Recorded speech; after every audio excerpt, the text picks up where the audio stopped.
మీ ఎలాంటి వ్యాపార ప్రకటనలకైనా వెంటనే మా ఛానల్ సంప్రదించండి. ప్రస్తుతం మనతో పాటు ప్రముఖ ఆధ్యాత్మికవేత్త, జ్యోతిష్య పండితులు, దత్తాత్రేయ గణపతి ఉపాసకులు, అమ్మవారి సేవకులు మురళీధర్ శర్మ గారు ఉన్నారు. గురువు గారితో మాట్లాడదాం.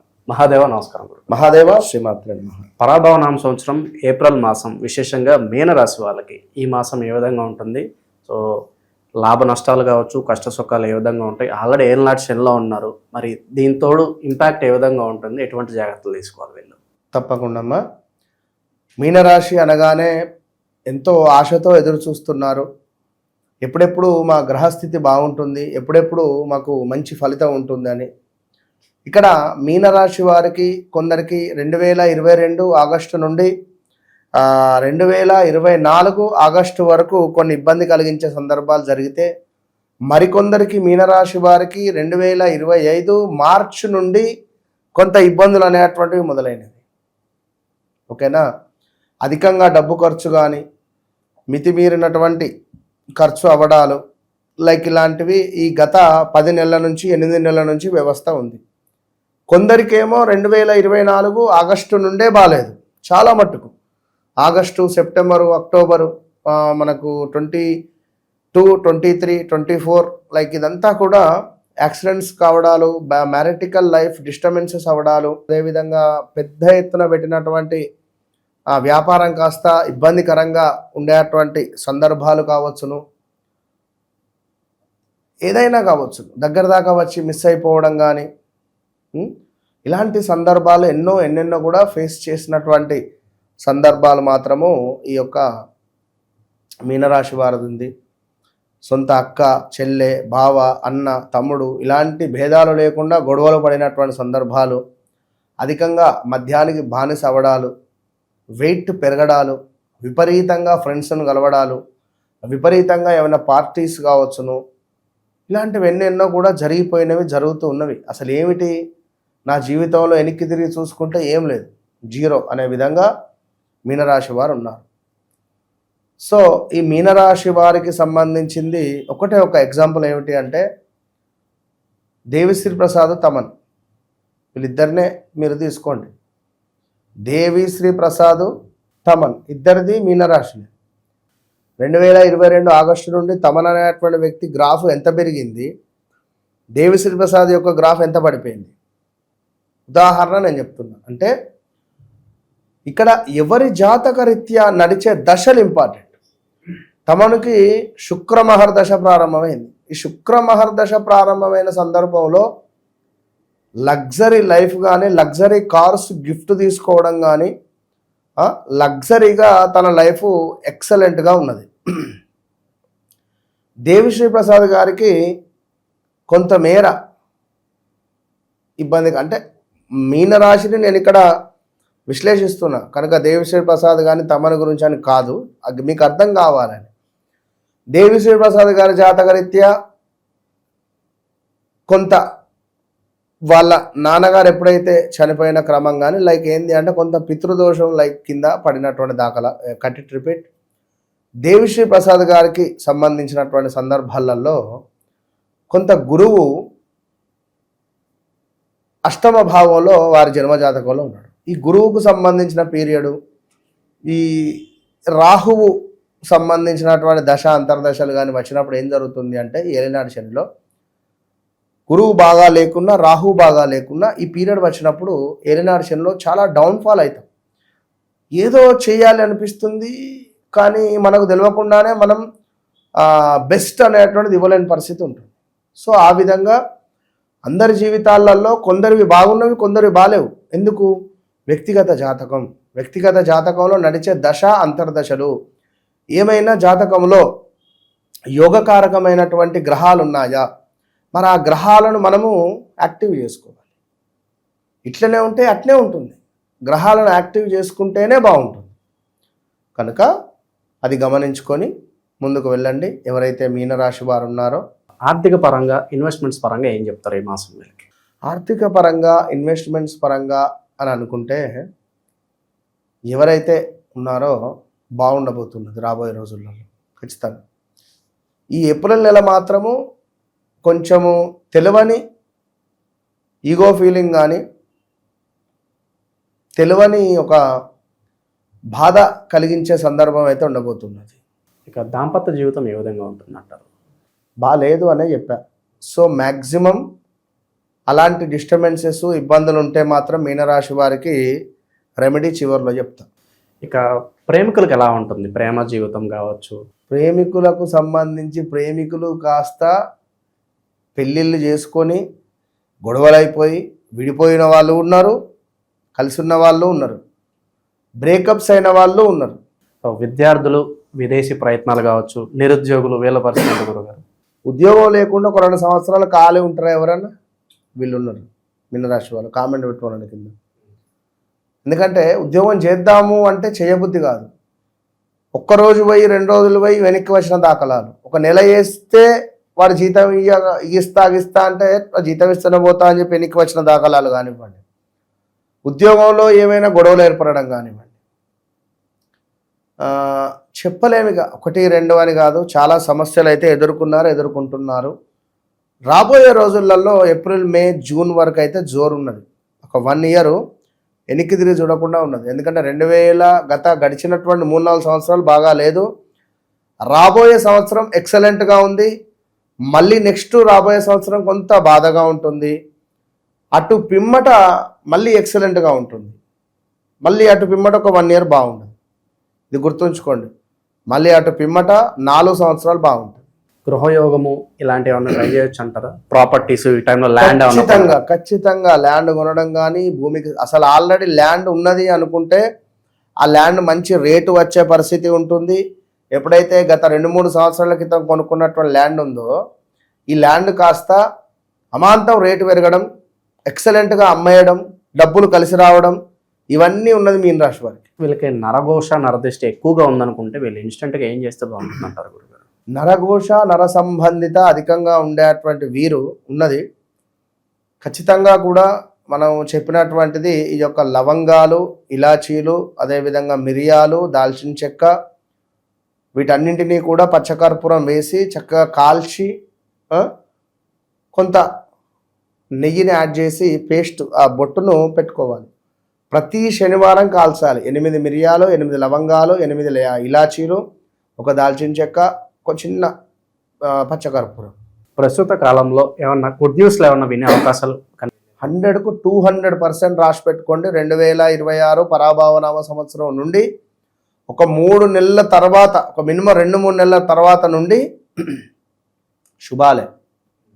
వివాహం కానీ, సంతానం కానివ్వండి, IVF ట్రీట్మెంట్ కోసం వెళ్ళేవారు, అంటే ఇప్పుడు సంతానం సాఫల్య కేంద్రాలు కానీ, పిల్లలను కనాలి అని అనుకునేటువంటి వారు మంచి సమయం ఇది, వెళ్ళొచ్చు.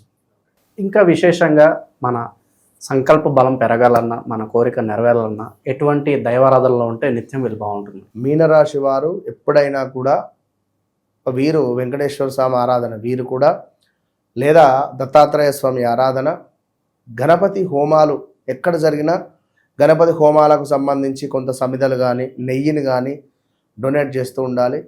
దేవాలయాలలో ఆయిల్ను డొనేట్ చేస్తూ ఉండాలి. ఎక్కడైనా కొంత వాటర్, దేవాలయంలో కొంత వాటర్ తాగడానికి సమ్మర్, ఇప్పుడు వాటర్ రిలేటెడ్ ఏమైనా ఒక వాటర్ ఫిల్టరో లైక్ ఏదైనా ఒక ఒక కుండను, ఫ్రిడ్జో వారి స్తోమతకు తగ్గట్టుగా హాస్పిటల్స్లలో, దేవాలయాలలో, అనాథాశ్రమాలలో నీటికి సంబంధించినటువంటి దానం మీరు చేస్తూ ఉండండి. రోడ్డు పైన ఎవరైనా ఎండలో పోలీసు వారు కానీ, ట్రాఫిక్ పోలీసు కానీ, లైక్ ఎవరైనా రోడ్డు ఊడుస్తూ కనబడినా కూడా వారికి ఏమైనా బటర్ మిల్క్ కానీ, వాటర్ కానీ, జ్యూస్ కానీ ఇవ్వడం వీరికి చాలా అదృష్టాన్ని తెచ్చిపెడుతుంది. ఓవరాల్గా ఈ మాసం ఎటువంటి పరిస్థితులు ఎదురవబోతాయో మంచి విశ్లేషణ. అంటే ఇదంతా వ్యక్తిగత జాతకము, ఇది గమనించుకోవాలి. జన్మ జాతకరీత్యా ఇందాక దేవిశ్రీ ప్రసాద్ తమ్మనే ఉదాహరణ కనుక వ్యక్తిగత జాతకరీత్యా నడిచే దశ అంతర్దశలను మనం 1-2 సార్లు చెక్ చేసుకొని ముందుకు వెళితే మీ జీవితంలో కూడా జరిగింది, జరుగుతుంది, జరగబోయేది అన్ని విషయాలు మనం చర్చించుకొని చక్కగా మీరు రెమెడీ చేసుకోండి. లేదా మీకు ఈ దేవాలయాన్ని దర్శించుకోండి, లేదా మీరు ఈ విధంగా ఉండండి అనేటువంటి విషయాలను చూద్దాం. తప్పకుండా నన్ను కలవక ముందు, కలిసిన తర్వాత అనేటువంటిది మీ జీవితంలో గుర్తుంటుంది. అంతే. మంచి విశ్లేషణ అందించారు, ధన్యవాదాలు. మహాదేవ్. శ్రీ గురుభ్యో నమః. శ్రీ మహాగణాధిపతయే నమః. చివరిది మీనరాశి. ఈ ఏప్రిల్ మాసంలో మీనరాశి వారికి శుభకార్యాలు చేయడం వల్ల, ఇతరత్రా ఖర్చుల వల్ల ఆర్థిక పరిస్థితి మందగించి ఇబ్బందుల పాలు కావాల్సి వస్తుంది. రుణాలు చేయవలసి వస్తుంది. ఆదాయానికి మించినటువంటి ఖర్చులు రావడం జరుగుతుంది. రుణ బాధ చేత ఇబ్బంది పడవలసి వస్తుంది. ఇక నూతన ఉద్యోగాల గురించి ప్రయత్నించేటువంటి వారికి ఉద్యోగాలు దొరకకపోవడము, ఉద్యోగంలో ఉండబడేటువంటి వారికి ఏదో ఒక విషయంలో బాధలు రావడము జరుగుతుంది. దానికి తోడు అసందర్భ ప్రేలాపనలు చేసి లేనిపోని చిక్కులు తెచ్చుకోవడం అనేటువంటిది కూడా మీనరాశి వారు చేస్తుంటారు. ఇంటిలో పోట్లాటలే ఉంటాయి, బయట కూడా పోట్లాటలే ఉంటాయి. అనవసరమైన ప్రయాణాలు చేస్తూ ఉంటారు. వద్దన్న వారి చేత స్నేహితం చేసి ఇబ్బందులు తెచ్చుకుంటారు. మొండితనం ఎక్కువగా ఉంటుంది, కోపం ఎక్కువగా ఉంటుంది. దానివల్ల ఇబ్బందులు ఏర్పడుతూ ఉంటాయి. శారీరకమైన బాధ, మానసికమైన బాధ కూడా ఉంటాయి. కొన్ని అనుకోని ఆపదలు వచ్చి మీద పడడం వల్ల ఇంకా చిక్కులలో పడవలసి వస్తుంది. చాలా జాగ్రత్త, క్షణక్షణం జాగ్రత్తగా ఉండాలి మీనరాశి వారు ఈ నెలలో. ఇక మొదటి వారం తీసుకున్నట్టయితే ఆరోగ్యం దెబ్బతింటుంది. అంటే ఈ బొక్కలకు సంబంధమైన కీళ్ళ నొప్పులు అంటారు, అలాంటి రావడానికి ఆస్కారం ఉంది. అధిక ప్రయాణాలు చేయడం వల్ల ఇబ్బందులు ఏర్పడతాయి, అనారోగ్యం ఏర్పడుతుంది.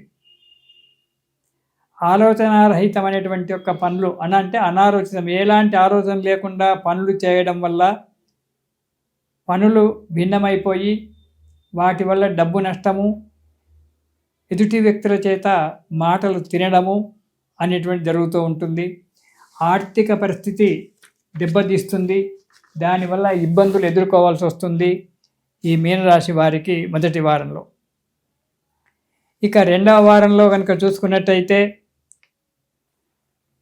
సంఘంలో 10 మందిలో అపకీర్తి రావడము, లేనిపోని నిందలు అనుభవించడము, డబ్బు నష్టపోవడము లేక మోసపోవడము ఏదో జరుగుతూ ఉంది. జాగ్రత్త. కోపము, మొండితనము పెరిగిపోతూ ఉంటుంది. వద్దన్న వారితో స్నేహితం చేయడము, దానివల్ల దురలవాట్లకు లోనయ్యి మీరు బాధపడము, కుటుంబ సభ్యులను బాధ పెట్టడం అనేటువంటి జరుగుతూ ఉంటుంది. జాగ్రత్త. మొండితనం పెరిగిపోవడం వల్ల ఇబ్బందులు, కోపం పెరిగిపోవడం వల్ల ఇబ్బందులు వస్తూ ఉంటాయి. అనాలోచితమైనటువంటి ఒక పనులు చేస్తూ ఉంటారు.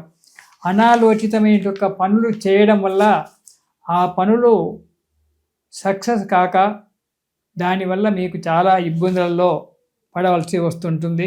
జాగ్రత్త. ఇక మూడవ వారం కనుక చూసుకున్నట్టయితే కుటుంబంలో బయట కలహాలు ఏర్పడతాయి, అపకీర్తి వస్తుంది. ఎక్కడ చూసినా కలహాలే, వీడు ఎప్పుడు మొండివాడురా, వీడు కోపిష్టి అనేటువంటి ఒక పేరు తెచ్చుకుంటారు. నేను వీడి ముఖం చూస్తే పనులు కావు అనేటువంటి ఒక మాట కూడా తెచ్చుకుంటారు. కాబట్టి జాగ్రత్త. చంచలమైన ఒక బుద్ధి ఉంటుంది. సంకల్ప కార్యక్రమాలన్నీ కూడా ఏవి నెరవేరవు, నిందలు పడడము ఉంటుంది. డబ్బు నష్టపోవడం కానీ మోసపోవడం కానీ జరుగుతుంది. కాబట్టి చాలా జాగ్రత్త అవసరం. ఇక 4వ వారం కనుక చూసుకున్నట్టయితే అసందర్భ ప్రేలాపనలు, పనికి రానిటువంటి ఒక మాటలు మాట్లాడతారు. అంటే కోపానికి వస్తారు. ఆ కోపం చేత ఏం మాట్లాడతారో తెలియదు. దానివల్ల మీకు కష్టాలు ఏర్పడము, దెబ్బలు తినడము, లేనిపోని ఇబ్బందులలో పడడము, 10 మందిలో వీడు దుర్మార్గుడు, చెడ్డవాడు అని పేరు తెచ్చుకోవడం అనేటువంటిది ఏర్పడుతూ ఉంటుంది. జాగ్రత్త. ఎంత ప్రయత్నించినా కొన్ని పనులు నెరవేరక పెద్దల చేత, అధికారుల చేత మాటలు తినడము అనేటువంటి జరుగుతుంటుంది. ఎందుకంటే మీ మనస్సు స్థిమితంగా ఉండదు. దానివల్ల పనులు చేసే పనులలో ఆటంకాలు ఏర్పడి ఇబ్బందులు ఏర్పడుతూ ఉంటాయి. చెడు అలవాట్లు చేసుకుంటారు. చెడు అలవాట్లు చేసుకోవడం వల్ల ఇబ్బందులు ఏర్పడి ఇటు మానసికంగా, శారీరకంగా, ఇటు కుటుంబపరంగా అన్ని విధాలు కూడా నష్టపోవలసి వస్తుంది. చాలా జాగ్రత్తగా ఉండాలి. 10 మంది చేత చీచి అని అనిపించుకునేటువంటి ఒక జీవనాన్ని గడపవలసి వస్తుంది ఈ నెలలో మీనరాశి వారు. కాబట్టి చాలా జాగ్రత్త అవసరం. ఈ రాశివారు ఈ నెలలో దుర్గా స్తోత్రము, శివ స్తోత్రము రెండు కలిపి ప్రతిరోజు ఒకసారి పారాయణం చేయండి. ఆ అమ్మవారి యొక్క అయ్యవారి యొక్క దయ వల్ల కొంతవరకు మీ కష్టాలు దూరం కావడానికి ఆస్కారం ఉంది. కాబట్టి దుర్గా స్తోత్రము, శివ స్తోత్రము పారాయణం చేసి పనులు సానుకూలంగా చేసుకొని మీ అంతలో మీరు ఉన్నట్టయితే అప్పుడు మీకు కొంతవరకు శుభం జరుగుతూ ఉంటుంది. జాగ్రత్త, ఇది శుభం. ప్రస్తుతం మనతో పాటు ప్రముఖ ఆధ్యాత్మికవేత్త జ్యోతిష్య పండితులు బ్రహ్మశ్రీ సుభాష్ శర్మ గారు మనతో ఉన్నారు. గురుగారితో మాట్లాడతాం. నమస్కారం గురుగారు. శ్రీమాత్రేనమండి. గురుగారు, ఏప్రిల్ మాసంలో ఉన్నాం ప్రస్తుతానికి. మనకు మరి మీనరాశి వాళ్ళకి ఈ మాసం ప్రత్యేకంగా ఎదురయ్యే లాభ నష్టాలు, మంచి చెడులు ఏ విధంగా ఉండబోతున్నాయి, మరి వీళ్ళు ఎట్లాంటి జాగ్రత్తలు తీసుకోవాలి? తప్పకుండా తెలియజేస్తాను. ముందుగా వీక్షిస్తున్న ప్రేక్షకులందరికీ శ్రీమాత్రే నమః, శ్రీ గురుభ్యో నమః. నమో దేవ్యై మహాదేవ్యై శివాయై సతతం నమః. నమ ప్రకృత్యై భద్రాయై నిహతాం ప్రణతాస్మిత. ఇది కేవలం మాసవారి ఫలితాలు మాత్రమే. ఏప్రిల్ నెలలో మాత్రం ఎలా ఉండాలి అని తెలుసుకోవడానికి మాత్రమే ఈ యొక్క మాసవారి ఫలితాలు చేయడం జరుగుతుంది. ముఖ్యంగా ఈ యొక్క ఏప్రిల్ నెలలో కనుక చూసుకుంటే మీనరాశి వారికి ఈ సంవత్సరముతో పాటుగా ఈ ఏప్రిల్ నెల కూడా కొంచెం కష్టకాలము అని చెప్పుకోవచ్చు. ఎందుకంటే మీనరాశి వారికి ఏలినాటి శని ప్రభావం, అంటే జన్మజాతకంలోనే శని సంచారము, అలాగే గురువు కూడా 4వ స్థానంలో సంచరిస్తూ ఉన్నాడు. గురువు 4వ స్థానంలో సంచరించడం అనేటటువంటిది కనుక చూసుకుంటే ఈ ఏప్రిల్ నెలలో ఆర్థిక పరమైనటువంటి ఇబ్బందులు జరుగుతూ ఉంటాయి. అయిన వాళ్లే మోసం చేసేటటువంటి పరిస్థితులు ఏర్పడుతూ ఉంటాయి. ఆ తర్వాత ఆస్తులు పోగొట్టుకోవడము, అప్పులు బాధలు భరించలేక చాలా రకాలుగా ఇబ్బందులు పాలవ్వడము, ఇలాంటి ఎక్కువగా జరిగేటటువంటి పరిస్థితులు ఈ ఏప్రిల్ నెలలో ఎక్కువగా కనిపిస్తూ ఉంటాయి. వీళ్ళకి అదృష్టం ఒక్కటి ఏమిటి అని అంటే కనుక జూన్ 1వ తారీఖు తర్వాత వీళ్ళకు రాజయోగం సిద్ధించబోతుంది. ఎందుకు అంటే జూన్ 1వ తారీఖు తర్వాత గురువు మన మిథునం నుంచి కర్కాటకంలోకి అడుగు పెడతారు కాబట్టి ఆ స్థానము 5వ స్థానం అవుతుంది. 5వ స్థానంలో గురు సంచారం అనేటటువంటిది శుభాన్ని కలిగించేటటువంటి స్థానం కనుక ఈ యొక్క ఏప్రిల్ మే ఈ 2 నెలలు కాస్త జాగ్రత్తగా ఉంటే జూన్ తర్వాత గురుబలం అనుకూలించి చేసిన అప్పులు బయటపడవచ్చు. ఆర్థిక పరమైనటువంటి ఇబ్బందుల నుంచి కాస్త బయటపడేటటువంటి అవకాశాలు జూన్ 1వ తారీఖు తర్వాత మీనరాశి వారికి ఏర్పడతాయి. రెండవ విషయం ఏమిటి అని అంటే గనక విదేశీ ప్రయాణాలు కావచ్చు, లేదు అని అంటే గనక కొత్త వ్యాపారాలు కావచ్చు, కొత్త ప్రాపర్టీస్ కొనడం కావచ్చు. ఇప్పుడు ఏమీ చేసుకోకండి. దయచేసి మీరు ఏది పెట్టుకోవాలనుకున్నా, కొత్త వ్యాపారం చేయాలన్నా లేదా కొత్త పెట్టుబడులు పెట్టాలనుకున్నా వాళ్ళందరికీ కూడా జూన్ 1వ తారీఖు తర్వాత మీరు ఏ ప్రయత్నమైనా చేయించుకోండి. అలాగే ఈ మధ్యకాలంలో మీరు జాగ్రత్తగా ఉండేటటువంటి ప్రయత్నం చేసుకోవాలి. అనవసరమైనటువంటి విషయాల జోలికి వెళ్ళకూడదు. నమ్మి డబ్బులు ఎవరికి ఇవ్వకూడదు. నమ్మి డబ్బులు ఇచ్చారా మీరు మోసపోయేటటువంటి లక్షణాలు ఎక్కువగా ఏర్పడతాయి. అలాగే మన అవసరం ఉంటే తప్ప మన నోరు విప్పనటువంటి పని మనం చాలా మటుకు జాగ్రత్తగా ఉండాలి. మనకు మామూలుగా మనిషి యొక్క నైజం ఏంటంటే అనవసరమైనటువంటి విషయాలు ఎక్కువ మాట్లాడతారు, అవసరమైనటువంటి విషయాలు తక్కువ మాట్లాడతారు. కాబట్టి మీనరాశి వారు మన అవసరం ఉంటే తప్ప మాట్లాడకూడదు. ఇంకోటి, ఉచిత సలహాలు ఎవ్వరికి ఇవ్వకూడదు. అలా ఇచ్చారా మీరు మూర్ఖుల్లా జమకట్టేస్తూ ఉంటారు. అలాగే వ్యర్థమైనటువంటి ప్రయాణాలు చేయడము, డబ్బులు అధికంగా ఖర్చు చేసుకోవడము, అయిన వాళ్లతో శత్రుత్వం ఏర్పరచుకోవడము, ఇలాంటివి జరుగుతూ ఉంటాయి. పెద్దవాళ్ళ యొక్క ఆస్తిపాస్తులు ఏవైతున్నాయో అమ్ముకునేటటువంటి పరిస్థితులు ఏర్పడుతూ ఉంటాయి. అలాగే అకాలమైనటువంటి భోజనం చేస్తూ ఉంటారు. సమయానికి భోజనం ఉండదు, సమయానికి నిద్ర ఉండదు. అదే రకంగా వీళ్లకు మానసికంగా, శారీరకంగా చాలా మటుకు బాధపడేటటువంటి పరిస్థితులు వాతావరణంలో ఏర్పడుతూ ఉంటాయి. అలాగే జన్మస్థానంలో శని ఉన్నాడు కాబట్టి కోపము, ఆవేశము, షార్ట్ టెంపరు, అనుకోనటువంటి మాట తీరు, ఇవన్నీ కూడా ప్రవర్తన అంతేటటువంటిది చేంజ్ అయిపోయేటటువంటి లక్షణాలు ఈ యొక్క మీనరాశి వారికి ఏర్పడబోతున్నాయి. అలాగే ఈ మీనరాశి వారికి ఈ యొక్క ఏప్రిల్ నెలలో కనుక చూసుకున్నట్టయితే కాస్త భారం ఏర్పడేటటువంటి పరిస్థితులు ఏర్పడుతూ ఉంటాయి. ఎందుకు అనంటే కనుక శుభకార్యాలు చేయడం వల్ల కావచ్చు, చదువు వృత్తి వల్ల కావచ్చు, లేదా విదేశీ ప్రయాణాల వల్ల కావచ్చు ఖర్చులు అధికమవుతూ ఉంటాయి. అలాగే ఖర్చులతో పాటు ఈ యొక్క ఏప్రిల్ నెలలో కనుక చూసుకున్నట్టయితే అప్పులు చేసుకునేటటువంటి పరిస్థితులు ఎక్కువగా పెరిగేటటువంటి అవకాశాలు ఈ యొక్క మీనరాశి వారి యొక్క జాతకంలో ఏర్పడుతూ ఉన్నాయి. అలాగే నలుగురితో స్నేహం చేసేటప్పుడు కూడా చాలా జాగ్రత్తగా ఉండాలి. ముఖ్యంగా స్త్రీలు చాలా జాగ్రత్తగా ఉండాలి. అలాగే ఈ యొక్క మీనరాశి వారికి ఈ యొక్క ఏప్రిల్ నెల కాస్త గడ్డు కాలం కాబట్టి కాస్త ఖర్చులు అధికంగా ఉన్నాయి కాబట్టి కోపం, ఆవేశం తగ్గించుకునే ప్రయత్నం చేయండి. మీరు ఏ పని చేసినా 1కి 10 సార్లు ఆలోచన చేయండి. మీకు తోచలేదా 10 మంది సలహాలు తీసుకొని మీరు ఏ పనినైనా ప్రారంభం చేయండి, కొంతవరకు ఉపశమనం కలిగేటటువంటి అవకాశం ఏర్పడుతుంది.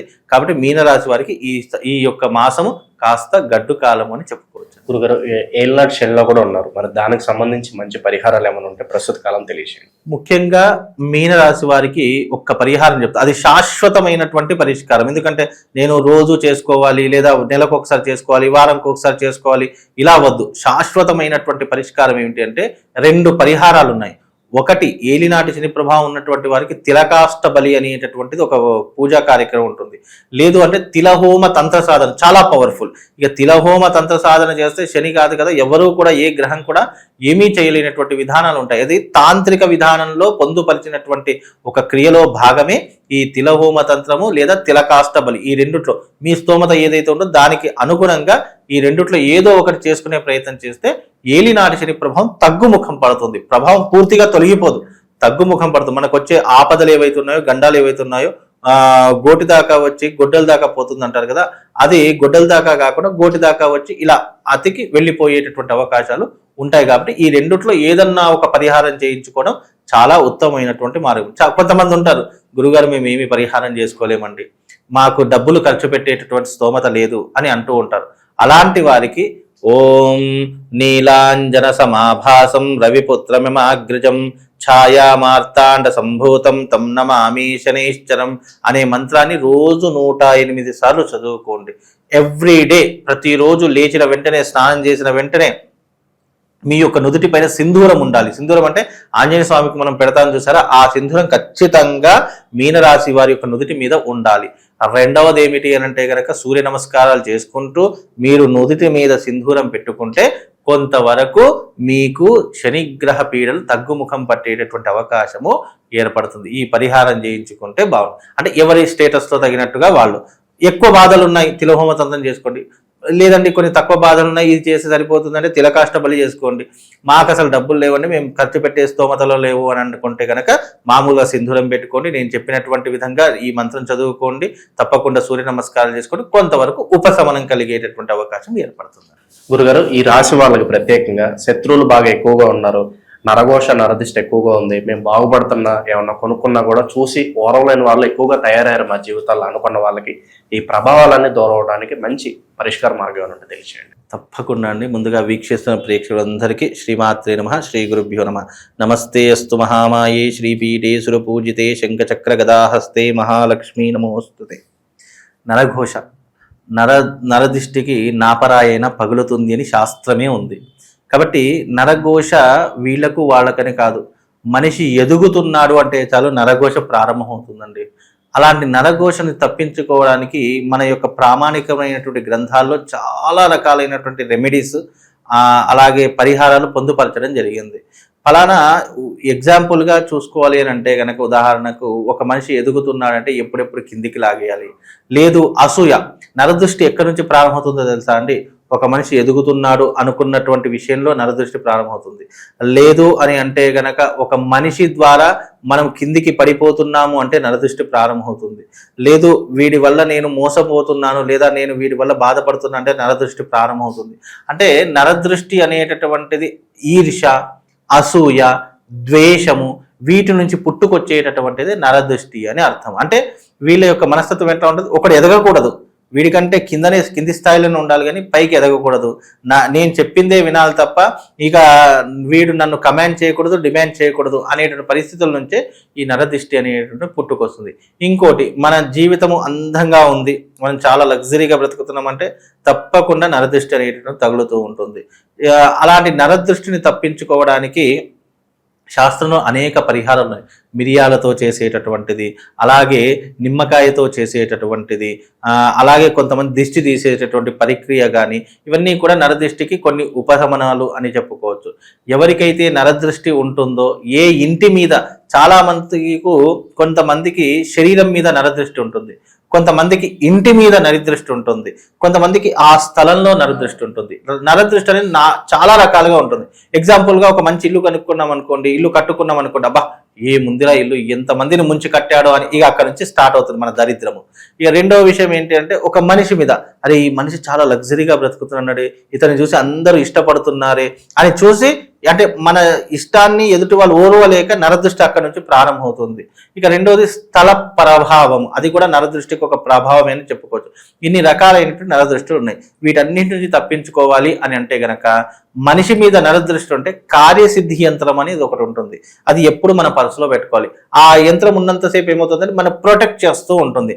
ఇప్పుడు మన శరీరానికి, మన యొక్క హృదయానికి, మన యొక్క మెదడుకి ప్రొటెక్ట్ ఏంటంటే బయట కనిపించేటటువంటి ఈ లేయర్కి కూడా రక్షణ కావాలి అని అంటే గనక మన యొక్క శరీరం మీద ఎప్పటికీ కూడా సర్వ కార్యసిద్ధి యంత్రం ఉండాలి.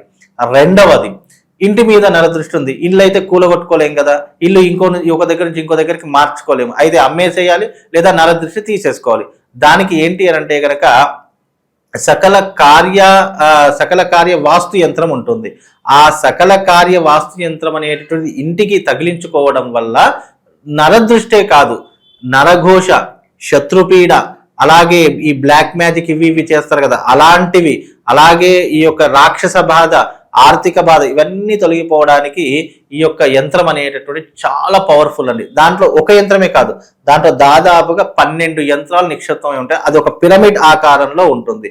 ఆ యంత్రం కనుక మీరు పెట్టుకుంటే ఇంటి మీద కూడా నరదృష్టి తొలగిపోతుంది. ఈ రకమైనటువంటి పరిహారాలు చేసుకోండి. ప్రతిరోజు ఇంట్లోకి వెళ్ళేటప్పుడు కాళ్ళు కడుక్కొని వెళ్ళాలి. అలాగే ఇంటి నుంచి బయటకు వచ్చేటప్పుడు నోటిలో ఒక లవంగా వేసుకోండి. దానివల్ల నరదృష్టి అనేటటువంటిది ఉండదు. అది మిమ్మల్ని ఒక ప్రొటెక్ట్ లాగా చేస్తూ ఉంటుంది. అలాగే ఈ యొక్క నరదృష్టి వల్ల ఎవరైనా బాధపడుతున్నారు, ఇంటి మీద నరదృష్టి ఉందా, శరీరం మీద నరదృష్టి ఉందా తెలుసుకొని ఈ పరిహారాలు చేసుకుంటే కొంతవరకు మీకు ప్రొటెక్ట్ కలిగి కొంతవరకు మీకు ఉపశమనం అనేటువంటి కలుగుతుంది. మంచి విశ్లేషణ అందించారు. ఈ రాశి వాళ్ళకి ఏ విధంగా ఉంటుందో. ధన్యవాదాలు.